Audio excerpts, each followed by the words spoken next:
Good afternoon. Thanks for being here. We have been working hard for the past 5 weeks and trying to get better as a basketball team. I see some improvement in our guys.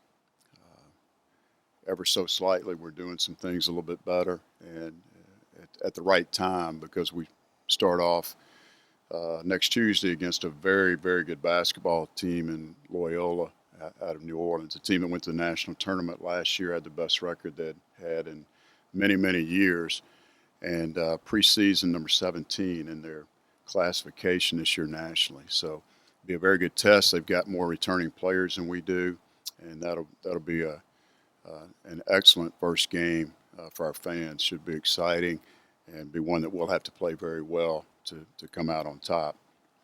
We've got 6 practices left before then that we're going to continue to sharpen up and get better, and hopefully get a couple of guys back. We've had some injuries, and we've been shorthanded a little bit. Had 10 guys at some practices, even 9. So it's been a little bit of a challenge to compete and do the things that we needed to do. We did have a couple of scrimmages, the secret scrimmages, and those went fine. Saw some improvement over last year in those games as well. We've got 4 guys that are back off last year's roster. There were a couple of guys that were not asked back, and we've got 3 junior college players that we signed. We've got 4 high school players that we signed, and we also had 2 players that were sitting out as a redshirt. And all those guys have bonded together. They're working hard and feel like that we're going to put a good product on the floor next Tuesday. How much different is this season from last season? You get the injuries and you really had some struggle to figure out who's going to score, and maybe some guys going to score more than you would have liked. Jakina ends up leading you in scoring, and now you guys have a lot of different options. So kind of compare and contrast those two rosters. Well, we've got a lot of guys who score the ball. Last year's roster had 3 seniors on it, and experienced seniors. This team's roster has 2 seniors, Mason O'Quinn and P.J. Hardy. So, and Mason's been out. He has not practiced. He started 2 days ago, working his way back in, but he injured his back doing an internship in the oil field this summer, and which is a great opportunity for him, but it set him back a little bit. So we don't have the experience that the group had last year in even the number of games played, and that'll affect us a little bit. Certainly like the 2 redshirt guys, they can score the ball, Kobe Julian and Jalen Johnson. Jalen's proven, had 2 really good years at St. Louis and Atlantic 10, averaged right at 10 and 5 per game, and shot 39% from 3. So he's a proven player. Kobe's working, getting better. Had to shake a little bit of rust off with his knee injury that he missed last year with. But the other guys are stepping up too. The junior college players, the freshmen, they've all done well. And I think scoring will be a team effort this year. What about Cedric Russell, his role, and where you've seen his development over the last couple of years? Cedric, excellent high school player. We're certainly excited to sign him. He came in and shot the ball very well as a freshman early, and was a big part of that team that won 27 games. And last year had his moments. He had surgery in the summer, and he had injured his foot, had a Jones fracture, but he came back and finished the year very strong for us last year. I believe he had maybe 27 at Texas State late in the year, and then he had 34 at Little Rock in a big win for us next to last game of the season. Cedric's going to handle the ball some. He was a point in high school, so he's used to playing with the ball in his hands. He'll handle the ball and play the point for us some, and certainly we need him to score the basketball. And he will have a chance to be in the preseason all-conference mix, I would believe, based on he's our leading returning scorer. So we're excited about Cedric and the year that he's going to have. He's done a very good job leading.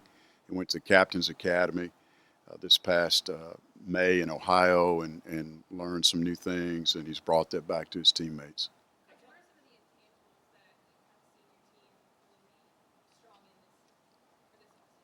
Got a really good group of young men that are high character guys, and certainly work hard, and they've been fun to be around, as well as fun to coach.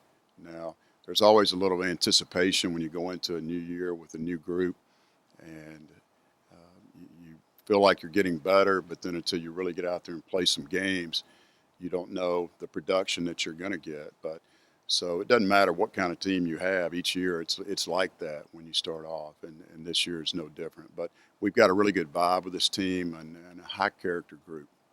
I count maybe 9 new guys on this team. Who is the one you're most excited to see actually play in a live game with my Bullets? Well, Duguay is one that has really worked hard and should be our leading rebounder.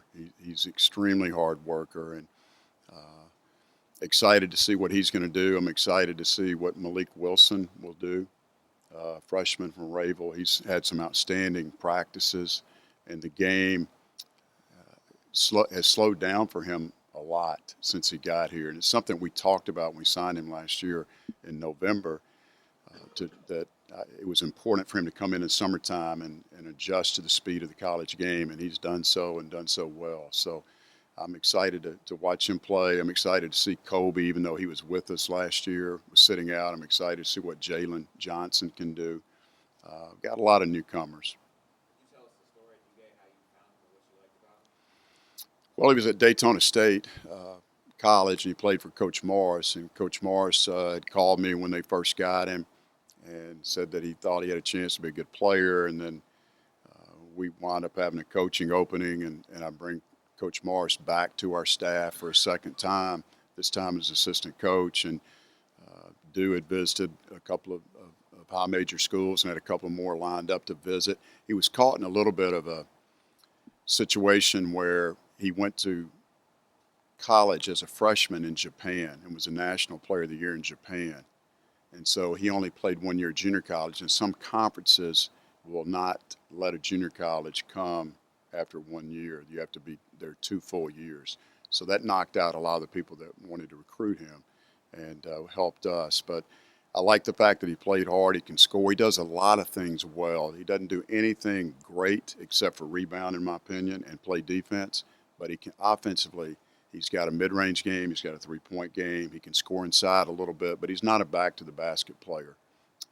And he's an excellent perimeter defender at 6'8" or 6'9" that can really sit down and guard people like Jonathan Stove could for us. Injuries, coach, that you mentioned that y'all had trouble practicing.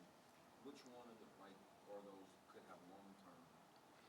Well, Derek Cadwell is lost for the year with the patella injury that was suffered this past spring and summer, and he practiced all summer, thought it was tendonitis, and then he took some time off, and when he started practice, I believe it was the third or fourth practice, he came out, was going to work his way back in, and just bothered him. We got an MRI, and he had a torn patella, so we went and had surgery that Monday, and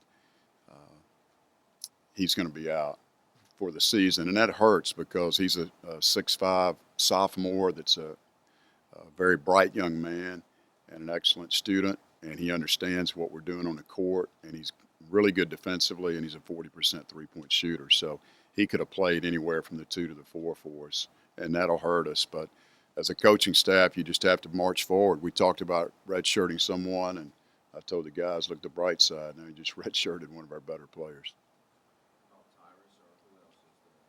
Tyrus is out right now with a health condition. We'll know more in the next week about him. I'm not sure how long he'll be out, but we're concerned about his health right now. That's the main thing. And, of course, Mason, I mentioned earlier, had injured his back. Trajan Wesley missed the first couple of weeks of practice with his foot. He missed this entire summer. You remember last year he had foot concerns, and he's doing much better. He's going to fight through the season and maybe have surgery after the season, but really proud of Trajan and what he's done stepping out there for the team. From the 2 scrimmages that you had, what is the thing that maybe y'all are doing a little further ahead, and maybe the thing that playing another team might have exposed that y'all got to get better at? Well, we didn't shoot the ball as well as we're capable of shooting it, and that's one thing. We've shot it great in practice, and the 2 times that the lights were on, we didn't shoot it as well.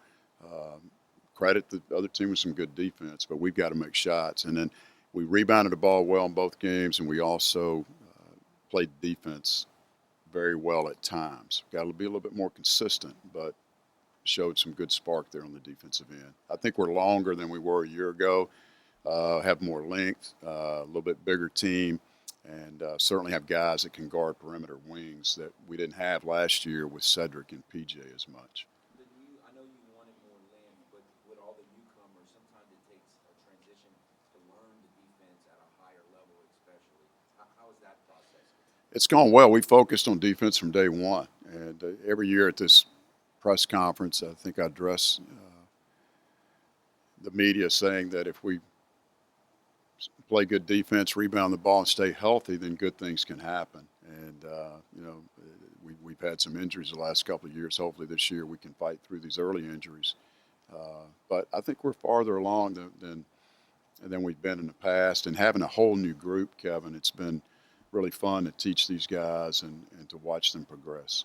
When does it help, especially with you guys starting at home, as far as like gelling together and working on? Well, it'll be good. We were going to play an exhibition game. We did, and one of the scrimmages was here, one was on the road. But playing Loyola, I'm excited to play at home, but playing Loyola, I'm not so excited about. They've got a really good basketball team. They will have played 3 games when they come in here, and then we'll turn around and have another game that week that'll be a challenge also. So, but it is good to start at home, and we've got 3 or 4 at home in the early part of the schedule.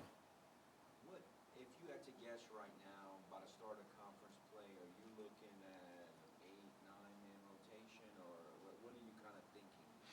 Well, 8, 9, and hopefully we'll have more bodies to choose from, but certainly could be 8, but 8 or 9.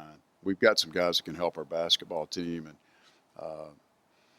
PJ Hardy, starting as a senior, has shot the ball well, but a couple of the other guys, I mentioned Trajan. Christian Lafayette's gotten better. He's gotten stronger. He's gained about 20 pounds. He's sticking his nose in there a little bit, and he's on the edge of being able to help us in crunch time. Javon Lowry's a freshman that's really stepped up and had a really good week of practice, and we're excited about him. With Dury out, he's a guy that has an opportunity to step in there and get some minutes, and he's been doing it as well. What do you want to see from Cedric, besides on the court, the intangible things, since he's got to step into more leadership? Yeah, just he's done a good job with that, Dan. I want Cedric to relax and enjoy college. He's been stressed a little bit in some things, and I really want him to relax and play. He's a wonderful young man. He's got a tremendous heart and a loving heart, and he wants to serve, and he always is helping people. I want him to have some success and enjoy his college time and be the player that he wants to be, and certainly think that's all in front of him. One more. Coach, the conference seems kind of wide open right now. It seems like it's a good matchup with where you are with all these newcomers, and I know you're excited about it. It seems like you're excited about this team, but this is a conference race that seems kind of wide open and up in the air right now. It seems like those two go together pretty good. There are a lot of really good players were lost due to eligibility, so we feel like that we have as good a shot as anybody. Some of the all-conference poll will be coming out this Friday, I believe, and a lot of that's based off returning players, and we have Cedric and PJ, 2 guys, so that average double figures and shot the ball well, but we don't have a lot of returning guys, so based on that, I would think we would be picked in the middle of the pack. There's no telling, and doesn't really matter to me at all, because it'll be proven on the court. The team that plays the best will win, but it is open. South Alabama's a couple of guys back, and they had transfers sitting out, and if they'll have a chance with an early schedule, I think, to get off to a good start. Georgia Southern, even losing Tukey Brown, will have a good team. They've got some guys back too. Quan Jackson's an excellent player. The 2 Texas schools, we only played them once over there. We beat Arlington, and we lost to Texas State by 2. But both those teams have good players returning and should be competitive as well. But it's open. It really is. Coastal's going to be better. I believe App will be better. Troy, you don't really know. I know Scott Cross is an excellent coach and a good person, and his guys will play hard. But they're going to knock off people. The Arkansas schools could be better. So it's totally wide open. And this will be the last year the tournament's in New Orleans, so hopefully we can take advantage of that.